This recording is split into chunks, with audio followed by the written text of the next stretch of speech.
It's not a Black person's job to teach white people about racism because they just like showed up to the party. White people in particular associate racism with being kind of the overtly bad acts. But in fact, some of the manifestations of racism that are the most resilient are part of what white people call normal. It is exhausting to be in this moment and hear from friends or people who are complicit in those microaggressions or in those subtle instances of racism that Black people navigate every day. I experienced it 5 minutes before I got on this call with you.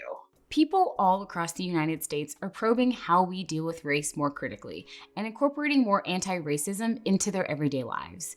But one of the problems we've all come across is white people getting it wrong. So today we're going to tackle why that's happening and how to do better. I'm Nicole Ellis, and this is the new normal. Hopefully.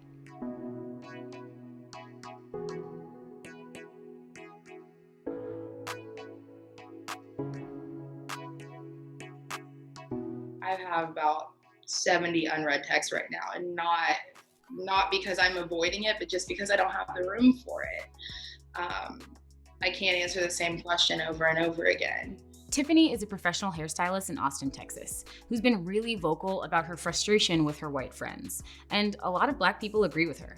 We're definitely in a moment where everyone is asking Black and brown people for advice and resources. Nicole created a racial justice toolkit in 2016 after the shooting death of Philando Castile. But back then, nobody really cared about it. Really though, like now you want to talk about it, like when the Black Lives Matter movement started, I felt like that was like a whole summer where people were dying, and now we're here again. I've experienced a lot that I have suppressed my entire life because nobody seemed to care until, what week was it, 2 weeks ago? Are you going to turn this off after it stops becoming trendy? I don't know anybody who likes hearing they're bad at something, especially when it comes to racism. But in reality, the only way to truly evolve as an anti-racist is to learn how to take criticism. You will be checked. And the thing to do is to fight back your defensive reaction, fight back the urge to explain what you really meant. Absolutely no crying. That is experienced as oppressive by people of color who actually have just done you a favor by going out of their way to give you some feedback. There's really a cost-benefit analysis to confronting somebody on one of those. So that person just took a gamble that you're going to rise to the occasion and meet them there. Once you're over getting checked, take a more critical look at what informs your worldview and why it's so easy to assume that people who don't look like you share your perspective. White people's idea of normal is actually a cultural context characterized by whiteness.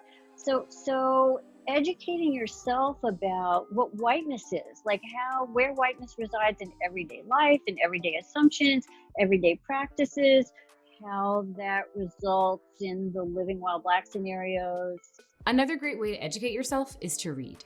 I love to see people taking initiative to educate their friends, put things on the internet. And I keep referring to the internet because it is the biggest source of information that we have. I want to talk about what performative support is and how to not do that. People kind of like performing the actions that go along with being an ally, but yet there isn't that sort of lifelong look towards changing the way that we are in the world. I saw a lot of people I know that hadn't said a word, hadn't posted anything before, and I know personally have been racist. And then you want to post a black square on Blackout Tuesday? Bro, that's not it.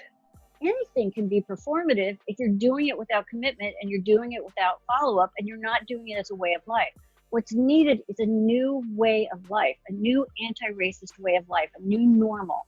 So if the first thing you did was post the black square and now you're seeing things online like the black square is superficial and it's performative, just make sure that for you, it's a first step. And if you're still trying to figure out your next step, start at home. Part of the problem has been that white people don't talk about these issues. You should always start at home. You should talk to your own white family and friends and community members if you can about all that's going on. You definitely should be bringing up issues regarding racism, not so much with your Black friends and colleagues who are kind of exhausted right now and they're trying to survive, but in your white networks. Thinking about this as like a lifelong commitment is really, really important.